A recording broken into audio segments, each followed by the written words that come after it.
తాటి Ramesh, municipal councillor Sangareddy 2వ ward.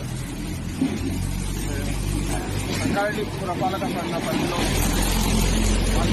శ్మశాన వాటిక అభివృద్ధి కోసం 1,40 లక్షల రూపాయలు 14వ ఆర్థిక సంఘం ద్వారా మంజూరైతే సంగారెడ్డి పరిధిలో గల కింది బజార్ శ్మశాన వాటికను మున్సిపల్ అధికారులు ఎంపిక చేయడం జరిగింది. ఆ నిధులతో శ్మశాన వాటికకు సంబంధించిన ప్రహారీ గోడ నిర్మాణము, దహన వాటికలు, స్నానపు గదులు, పార్కులు, రోడ్ల నిర్మాణం చేయాల్సి ఉండగా కేవలం 30 లక్షలతో ప్రహారీని మాత్రమే నిర్మించి వదిలేయడంతో ఆ నిధులు ల్యాప్స్ అయితే అని వాటికి దారి మళ్లించడం జరిగింది.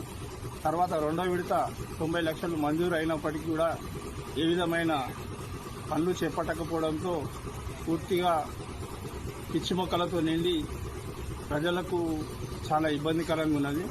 కాబట్టి ఆ నిధుల ద్వారా శ్మశాన వాటికను తొందరగా అభివృద్ధి చేసే దిశగా చర్యలు చేపట్టాలని మున్సిపల్ అధికారులను మేము కోరుతున్నాం.